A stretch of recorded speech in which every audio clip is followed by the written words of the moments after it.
ว่าไอเทช่องนากามงไรงาไอพังนากามงได้เทปุงงานนะนาทิงบัวเพนาคุมเทมเรนางโซระลูนานได้พังนารองงาไอปุงงานนะ Now it is time for sermon. I would like to invite Shema Christie to sharing God's word with us.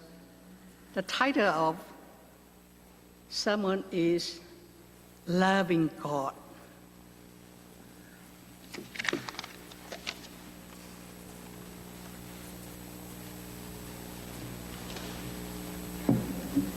Thank you to those who have shared their time, energy, talent together to be in this service as well as in this community together. Let us start with a word of prayer.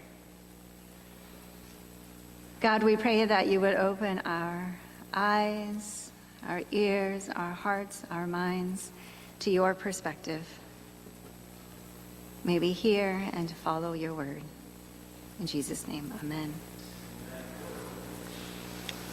So last time I spoke, I talked about seeing and living out God's perspective through the two greatest commandments, loving God and loving our neighbor.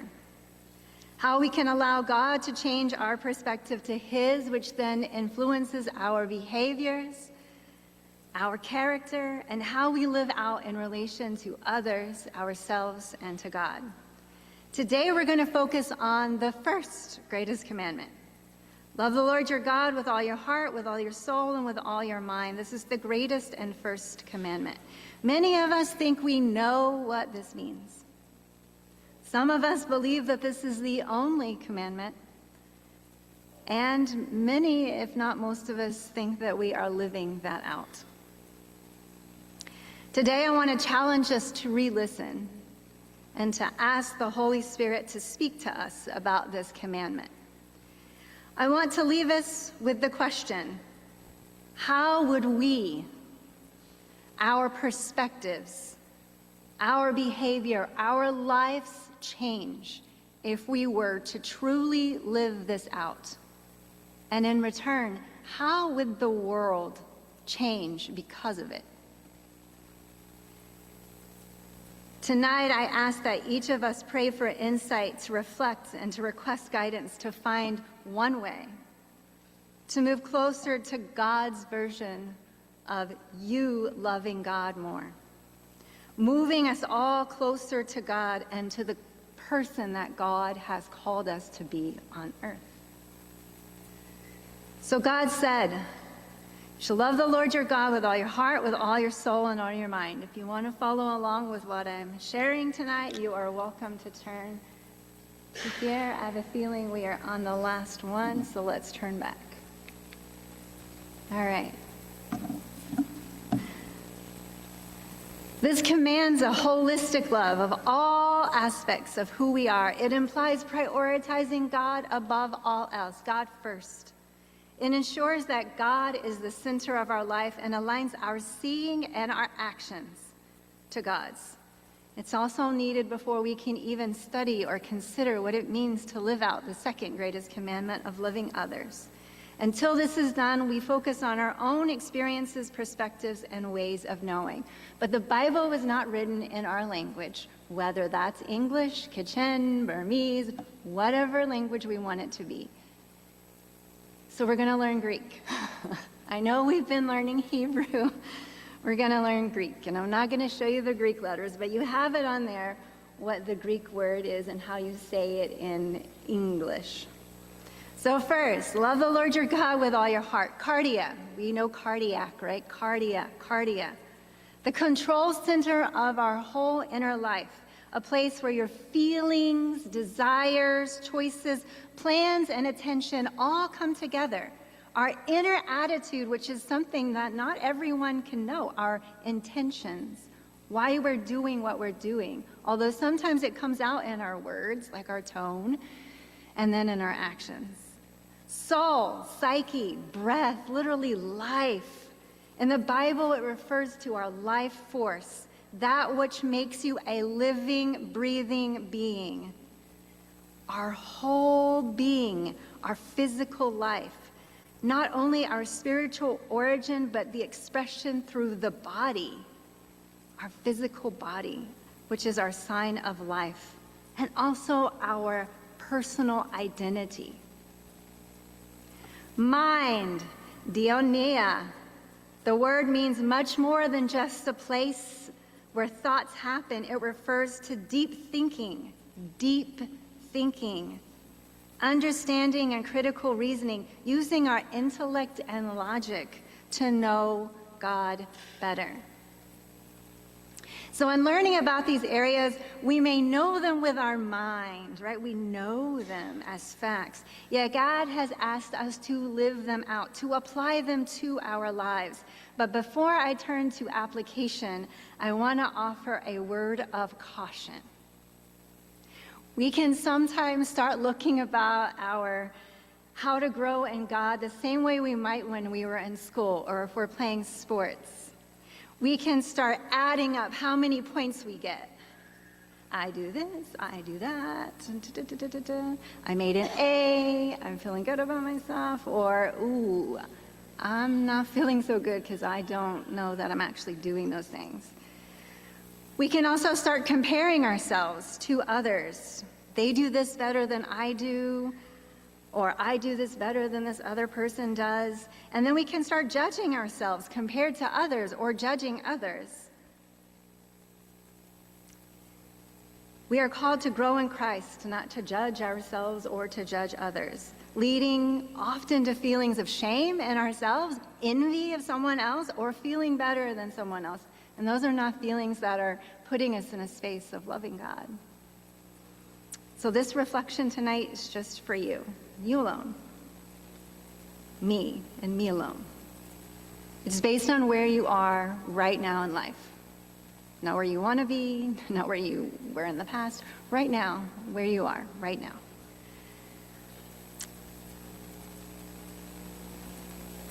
We're also not trying to earn God's love, counting up those points and proving our worth. Because Christ died for us and rose again. We didn't deserve it, nor can we ever earn that. We cannot. We're not called to earn it, to prove our worth, because it will never, ever, ever be enough. You're beloved as you are, and God is calling us to return to Him over and over again, to be a reflection of Him in this world, and also a grounding source of truth and love to everyone that we meet, including ourselves. We're called to return to our truth of who we are in God. We're not doing this to earn points, but to grow in reflecting God and who God is more on this earth. So that's what I'm asking to focus on tonight. So with that, I can't see far, so let me do this. Ta-da, there we go. So we're still staying on the same theme. Heart, soul, and mind. Keep in mind those definitions that we went over, because that will drive what we talk about for applying it to our lives. So our heart, our desires, our focus, what are you trying to achieve? What is your goals in life? Where is your attention? Where is your focus? What do you love the most? The world tells us what we are to love. A good job, status, money, things. Those things are fine to seek. But being number one in our focus, our priority, I love, we are always going to have competing loyalties, competing things for our attention. It becomes important that we're aware of that which we desire, focus, love, and put attention on, and allow our desires to be shaped by what God wants for us. The things we focus on influence our choices, what we consume, what we take in, what we allow into our lives, whether it's food, because I was going like this, or whether or not it's attention, our time, our money, our energy. So many of us have this thing called a phone. And for many of us, this used to be just a place to call someone. But now it's a place to text someone, It's where we pay bills. It's where we GPS somewhere. It's where we listen to music, watch a movie, chat with people via text, scroll on social media, and do a lot more with it. This can consume a lot of time and energy. And as a matter of fact, companies have what we call algorithms that draw data on you. And they find ways to get your attention staying longer and longer and longer, and even buying things that, by goodness, you didn't realize you really do need. I would love to challenge how many of our in this room have not bought something because you saw an ad for something that they know you better sometimes than you know yourselves. Sometimes we can become so automated and someone else is making a choice for us. Are we intentional in the use of our time, our energy, and money? Are we intentional with the use of our phones? Maybe it's just a me thing, but I don't think it's just a me thing. How many of you are sometimes, gonna cook something or gonna go to bed, and then you sit there scrolling, looking at something that you find interesting, and of course, the data is gonna feed you more information, and you're sitting there and 30 minutes to an hour have passed. How much are you letting someone else choose for you versus being intentional with your time and your energy and your money even? And then we all have plans. Plans for tomorrow, plans for this week, plans for next month, plans for next year, maybe even plans for 5 years from now. My goodness, I love planning. But are our plans open to know that God might have better plans in mind? Not going to Europe last year. Maybe that was a God thing, right? Maybe it's so much better this year. I tell you what, last July, it was 100 in Rome. It was 80 when we were there, maybe 85. It was incredibly hot at 85.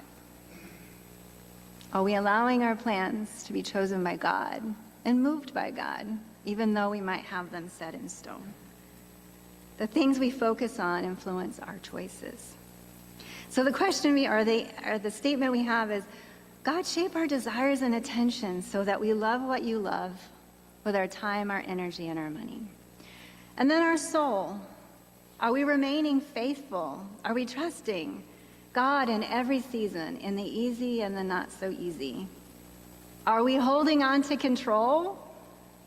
Are we letting God do God's part and us do our part as humans? We are not God. No matter how much we want to control the outcome, we are not God. We don't know the best path forward. We might think we do. And then are we remaining faithful, not just on church, or on Sundays, but every day in every part of our lives? Are we available to God in all of our responsibilities, in our day-to-day work, in our relationships, in our service, in washing the dishes? Are we faithful to God in doing the small things?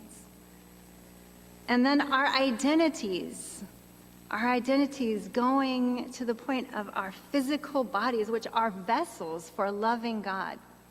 And how many of us, unless we have a physical illness that we feel on a daily basis, or sometimes short term, forget about our bodies, and we go on automation, and we think that, our bodies are just gonna last forever?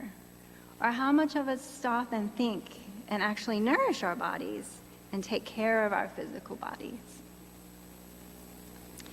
We use our bodies to love God, to worship God, to serve God.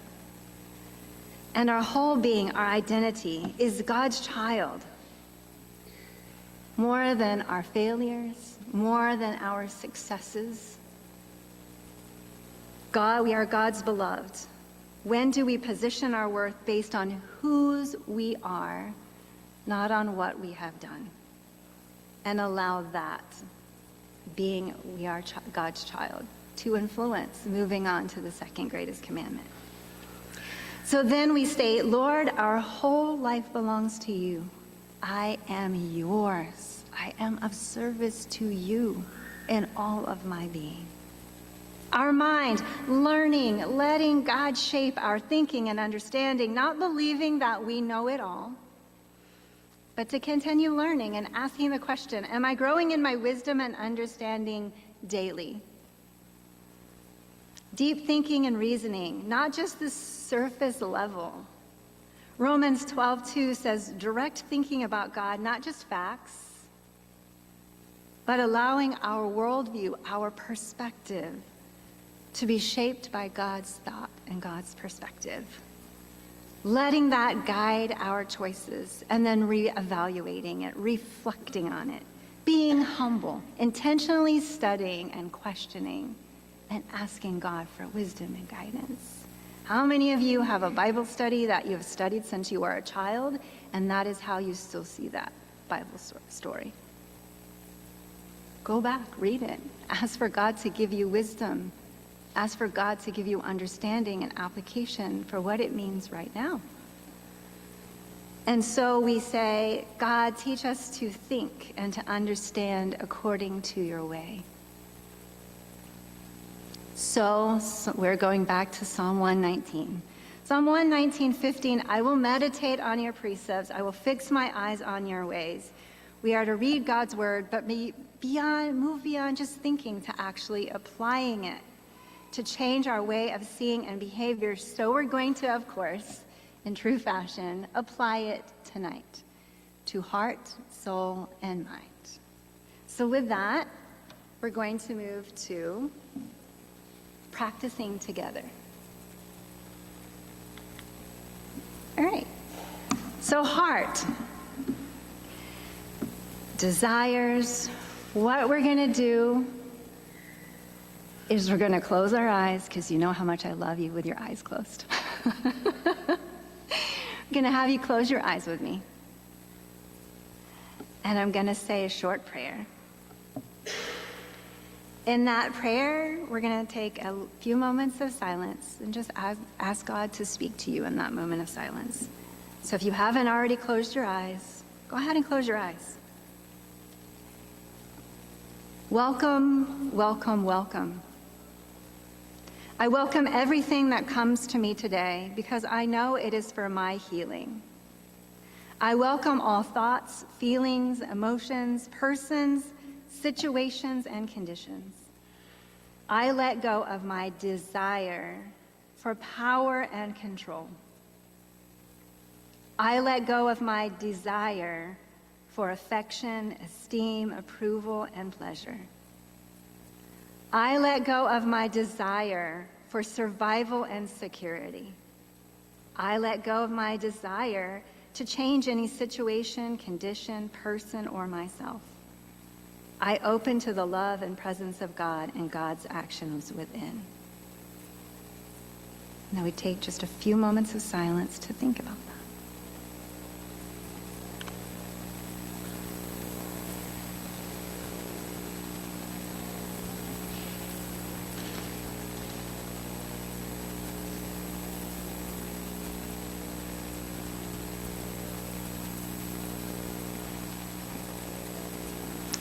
Amen. Our desires, are we allowing God to shape our desires? I also want to leave us with a challenge this week, a couple of challenges this week. Where are we spending our money, time, and energy? I'm going to ask you every day to, at the end of the day, reflect on, where did I spend my time, money, and energy? So that might be, I woke up at 6:30, I got ready for work, I commuted an hour, I left at 5 p.m., I drove home another hour, I rested or scrolled social media for 30 minutes, I cooked dinner for an hour, we sat down and ate as a family for 30 minutes. 30 minutes we had family time and played games. I then read my Bible, brushed my teeth, and went to bed. Right? Write that down. If you're not physically writing it down on a piece of paper, type it up on your phone. I challenge you to really look at where you're spending your time, your money, and your energy. If you go shopping, what are you spending it on? Oh my goodness, I spent $700 on groceries. Yes, there's inflation, folks. Yes, that's real. I know you feel that. Where are you spending your time, your money, and your energy? Write it down daily, and next Sunday before you come to church, look at it and get a feel for where you are spending that focus and where's your attention. Second, your soul. I'm going to do something a little bit different. I'm going to focus on our bodies, something I think we don't often do in church, but that is a part of being a physical vessel for loving God. So with this, I'm going to have you go ahead and close your eyes again. And I'm going to have you put your feet on the ground. And I'm going to have you press your feet against the floor to where you can really feel into your feet and what feelings come up for your feet. Really feel them. And then let's take 2 deep breaths together. Keep your eyes closed. We'll breathe in together. And breathe out. And then breathe in together. And then breathe out. Keep breathing like normal and just let your body relax. I'm going to have you focus on your face and drop the tension that you might feel in your face, whether or not it's your forehead, or a lot of people have a lot of tension they keep in their jaw. Relax it. Let it drop. Feel into your shoulders. Let them drop if they're up high. Feel your back. Do you feel tension in your back? Feel your hips and your chest. Relax them. Release any tension. And then lastly, go into your arms and your legs and just kind of drop them. Let them kind of just softly drop. Like you're kind of floating in water, just softly drop them. Let your body feel light. And just think about how you're nourishing your body with what you eat, with your exercising, with rest, sleep. How are you taking care of your vessel that you have in order to love God? So go ahead and open your eyes. And then I want to give us another challenge. And this challenge, and you can go back to the body challenge at any point in time where you just feel into your body throughout the week to actually feel your body, because that again is a vessel of God. And usually when you wake up in the morning, you're gonna, go brush your teeth or get ready somehow. And usually you going into a bathroom, so you've got a mirror there. If that's not your story, then we can talk about what to do here. But every morning, I want you to wake up, and I want you to put your hand up against the mirror. I want you to give yourself basically a high five in the mirror. And when you do this, I want you to look at yourself, and I want you to acknowledge God's love, and I want you to acknowledge God's love to you. And I want you to say, I love you, God. And I know you love me. So acknowledge your love for God, and then acknowledge that love comes back. And that seems very simple, but I don't think we recognize that on a daily basis, and it can really change who we are and how we show up with who we meet that day. So every day, in the morning, you're going to be doing this, and at night, you're going to be reflecting what you did throughout the day. And then your mind. I'm not going to make you close your eyes one more time, unless you really want to, but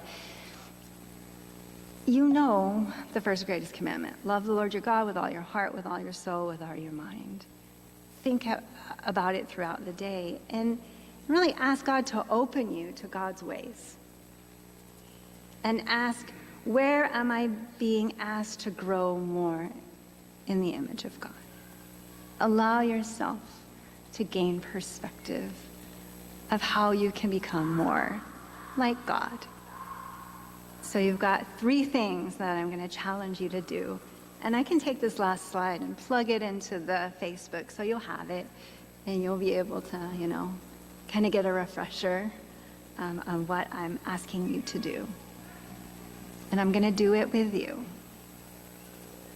Loving God means stripping away all of the illusions that the world told us are true. Power, status, money, things that our worth is contingent on our failures or our successes. And really allowing God to reshape that, to return to God. While I broke these into heart, soul, and mind because of the scripture, there's an overlap, as you can see. It's our whole body working together with an intentional love of God. Seeing and acting through God's love, and also to see ourselves and others through God's eyes. So again, I'm going to leave us with the same question that I opened with, and that is, how would our perspectives, our behaviors, our lives change if we were to truly live out the first greatest commandment? And then how would the world change because of it? Let me close this in a word of prayer. Let us pray. God, you have called us to love you with our heart, soul, and mind. Teach us to do so. Shape our desires and attention so that we love what you love. Too easily we get distracted by seeking care of this world. Our own ambitions bring us back. Create in us a heart that delights in you. Help us focus our time, energy, and money on that which brings life and love. Revive us with your word and guide us in your ways.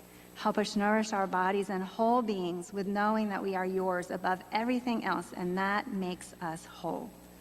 Teach us to love you, finding our deepest joy and security in you.